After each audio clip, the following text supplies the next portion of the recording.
नमस्कार दोस्तों, मेरा नाम है प्रदीप चौहान। बात समझनी है तो पूरी सुननी होगी। लोकसभा में, राज्यसभा में चुप्पे चुप्पे एक नया कानून आता है, पास हो जाता है, किसी को नहीं पता। पता है क्या कानून था? कि कुछ भी हो जाए, इलेक्शन कमिश्नर कुछ भी कर दे, उनके खिलाफ कानूनी कार्रवाई नहीं की जा सकती। अब आप मुझे बताओ, ऐसे कानून की क्या जरूरत? अगर ईमानदारी से इलेक्शन कमिश्नर काम कर रहा है तो ऐसे कानून की क्या जरूरत? भाई और बहनों, किसान को पीट कर जेल में डाल देते हैं, मजदूर को दो जूते मारकर जेल में डाल देते हैं, युवा पेपर लीक के बारे में धरना देता है, लाठीचार्ज होता है, अंदर कर देते हैं, एफआईआर लग जाते हैं। मगर हिंदुस्तान के इलेक्शन कमिश्नर के खिलाफ कोई एफआईआर नहीं कर सकता है, कोई कानून नहीं एक्शन ले सकता है। क्यों? इसका एक ही कारण है, ये लोग नरेंद्र मोदी की वोट चोरी में मदद कर रहे हैं। दोस्तों, अक्सर इस देश के मुसलमानों को आजकल पिछले कई सालों से, मतलब पिछले एक दशक से क्या कहकर चिढ़ाया जाता है। बहुत सी बातें कह के उन्हें चिढ़ाया जाता है और एक उसमें से बात है कि जो कुरान में 72 हूरों का जिक्र है वो कहकर चिढ़ाया जाता है, आपको याद होगा। तो उन्हें तो पता नहीं इस देश के मुस्लिम युवकों को या मुसलमानों को 72 हूरें या मिली या नहीं मिली, लेकिन हमारे ज्ञानी बाबा को मोदी जी ने 272 हूरें तो नहीं दी, लेकिन 272 व्हाइट कॉलर्ड अंधभक्तों का तोहफा दे दिया। 272 अंधभक्त, व्हाइट कॉलर्ड अंधभक्त, एमिनेंट पर्सनैलिटीज अंधभक्त ज्ञानी बाबा को बचाने के लिए मोदी जी ने मैदान में उतार दिए। लेकिन मुझे ऐसा लगता है कि ये जो 272 लोग हैं ना, हमारे जो ज्ञानी बाबा हैं ज्ञानेश गुप्ता जी, उनसे या मोदी जी को एक्सपोज करने की बजाय सबसे पहले इन 272 लोगों को इस देश की जनता के सामने एक्सपोज करना बहुत ज़रूरी है। मैं सैल्यूट करता हूं इस देश की जनता को, मैं सैल्यूट करता हूं उन युवाओं को, मैं सैल्यूट करता हूं उन पत्रकारों को जिन्होंने इन 272 में से ज़्यादातर लोगों का कल से कच्चा चिट्ठा निकालकर सोशल मीडिया पर डाल दिया, लोगों को सच्चाई इनकी बता दी कि ये असल में हैं क्या चीज़ें। जो अपने आप को सो कॉल्ड एमिनेंट पर्सनैलिटीज़ बता रहे हैं, दरअसल ये एमिनेंट पर्सनैलिटीज़ नहीं है, ये सूट टाई पहनने वाले अंधभक्त हैं। कुछ अंधभक्त हैं जो सड़कों में मिलते हैं आपको, जो गोबर खाने की, गौमूत्र पीने की बात करते हैं। ये व्हाइट कॉलर्ड, वो जो आलीशान बंगलों में एसी रूम में बैठकर कोट टाई पहनकर मोदी भक्ति करते हैं, इनका एक्सपोज होना बहुत ज़रूरी है। कुछ एक मैं बताता हूं आपको। देखिए, ये सोशल मीडिया पर है, जो 272 लिस्टों की नाम आई है, इनमें एक भाई साहब का नाम भी है, Sanjeev Tripathi, farmer raw chief. देखिए फोटो, भाई साहब ऑलरेडी बीजेपी ज्वाइन कर चुके हैं, बीजेपी के सदस्य हैं। फिर एक और नाम देखिए, एक नाम है ये भाई साहब AK गोयल, सुप्रीम कोर्ट के रिटायर्ड जज, अभी रिटायर भी नहीं हुए थे कि NGT के चीफ की इनके पास चिट्ठी ऑलरेडी पहुंच चुकी थी।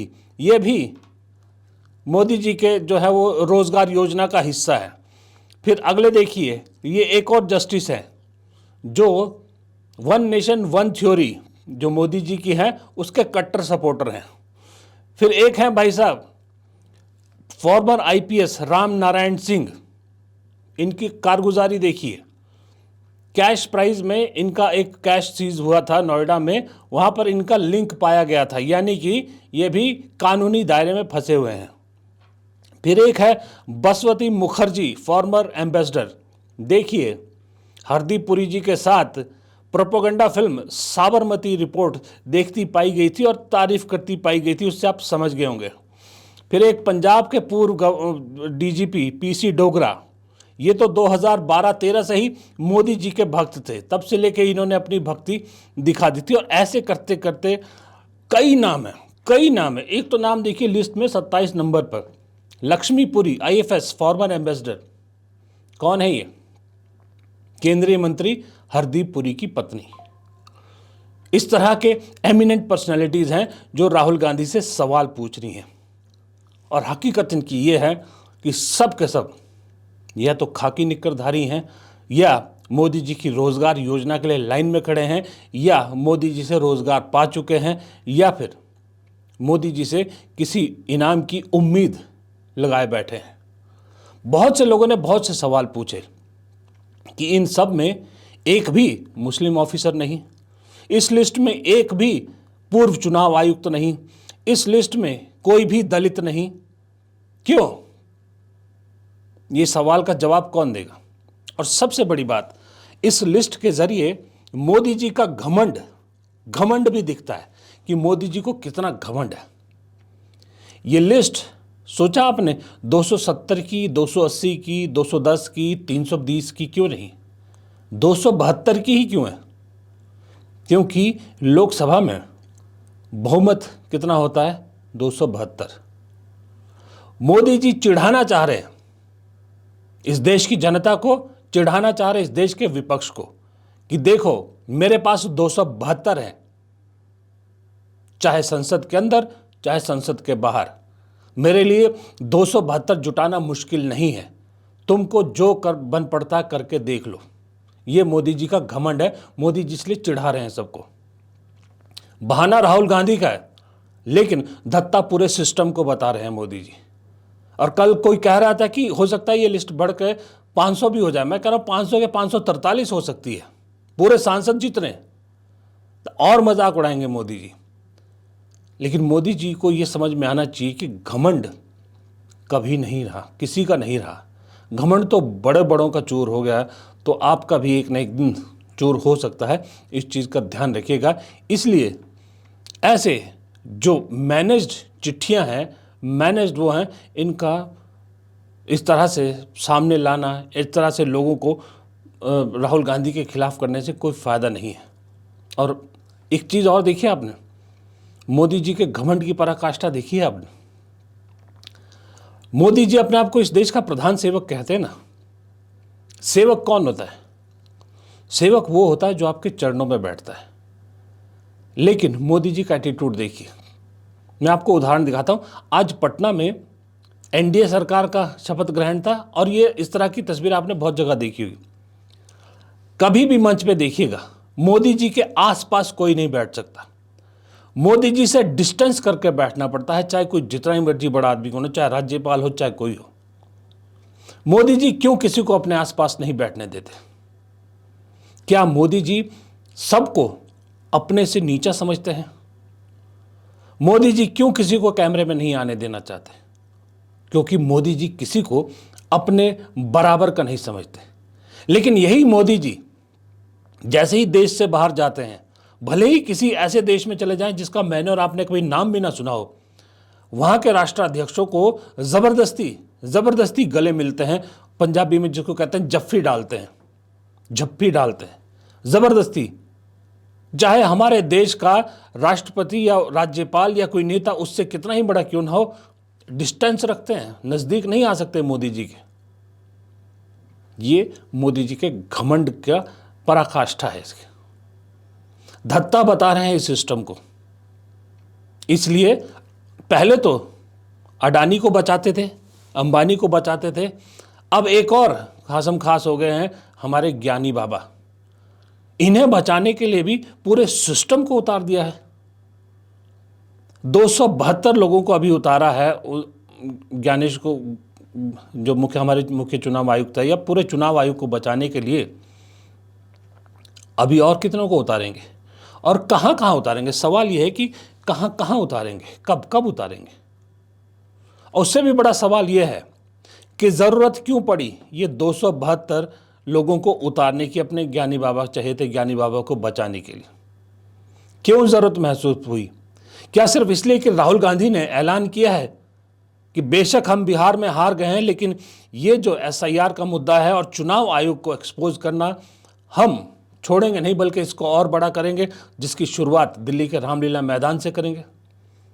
एक जन आंदोलन के रूप में बदलना चाहते हैं राहुल गांधी इसको। इससे डर गए हैं क्या?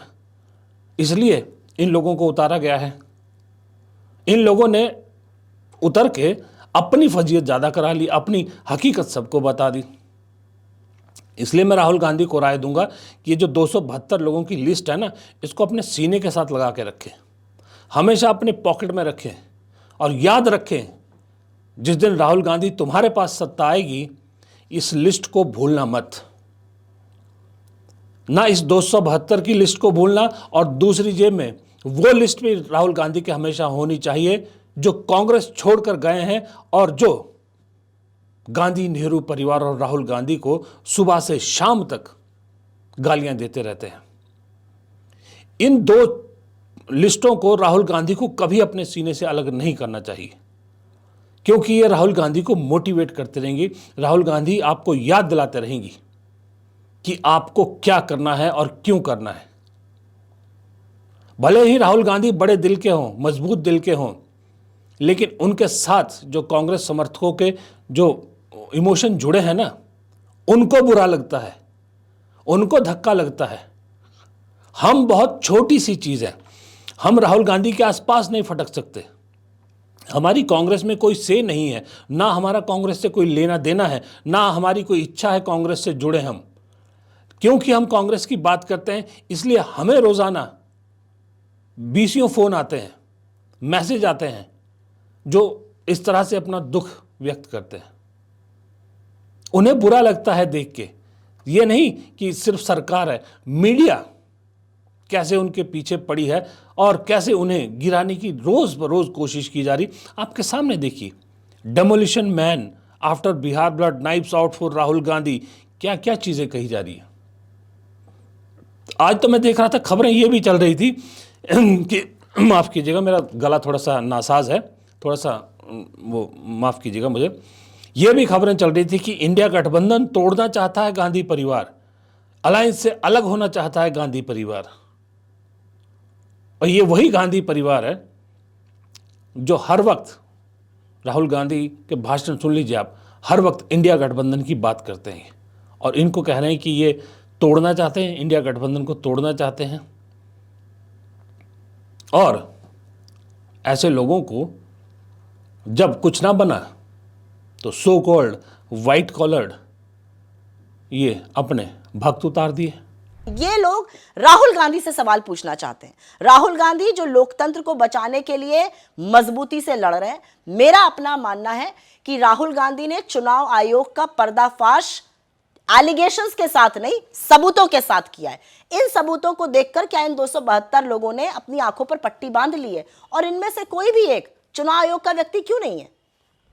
खैर, ये वक्त है, इस वक्त ने ये 272 लोगों पे क्यों मुझे ज़्यादा गुस्सा आ रहा है, इन 272 लोगों ने न सिर्फ खुद को एक्सपोज किया है, बल्कि इनके पीछे जो इनकी पदवी लगी है ना, IAS, IPS, ambassadors, IFS, army officers, मेरे हिसाब से इन्होंने उसको बदनाम किया है। अपने नाम से जो मर्जी करें, लेकिन वो जो पीछे अपने लगा रखा ना अपनी ऑर्गेनाइजेशन का नाम, एक्स सुप्रीम कोर्ट जज, एक्स ये, वह मुझे ज़्यादा चुभा कि आप उसका सहारा लेकर अपने आप को एमिनेंट पर्सनैलिटीज़ बोलते हैं और साथ ही सत्ता की मलाई भी खा रहे हैं। लेकिन इसने एक और चीज़ जो है वो एक्सपोज कर दी है जो ज़्यादा परेशान करने वाली है। वो ये है कि इन 272 लोगों ने इस देश को बता दिया कि सच में कैसे इस देश के हर सिस्टम में संघ की सोच वाले लोग घुस गए हैं। किस तरह से इस देश के हर संस्था में भारतीयता की जो सोच थी उसको मारकर संघ की सोच को डाल दिया गया है। कैसे हर संस्था के जो डिसीजन मेकर्स हैं वो उस खाकी निक्करधारी सोच के लोग हैं। ये ज़्यादा खतरनाक है इस देश के लिए, ये ज़्यादा अलार्मिंग है इस देश के लिए। सत्ता अगर कल को बदल भी जाए, हालत यह है कि इस सिस्टम को क्लीन करने में दूसरी सत्ता को कम से कम 2 दशक लग जाएंगे। तब तक इस देश की जनता हो सकता है फिर से इसी सिस्टम को सत्ता में ले आए। डर इस चीज़ का है, सबसे बड़ा सवाल इस चीज़ का है और सबसे चिंता का विषय यही है। इसलिए ये जो 272 हैं, ऐसे लोगों को एक्सपोज कीजिए। जो आपके पास इनके लिए जानकारी है, कुछ भी है, आप डालिए, बताइए। ऐसे लोगों का एक्सपोज होना बेहद ज़रूरी है ताकि दूसरे लोगों को सबक मिले। फिलहाल इस वीडियो में इतना ही। अगर वीडियो पसंद आया तो लाइक कीजिएगा, दोस्तों के साथ शेयर कीजिएगा। कमेंट बॉक्स में राय ज़रूर दीजिएगा। अगर आपके पास कोई जानकारी है वो भी ज़रूर दीजिएगा। और अगर आपने चैनल को सब्सक्राइब नहीं किया है तो प्लीज़ चैनल को सब्सक्राइब ज़रूर कीजिएगा। नमस्कार।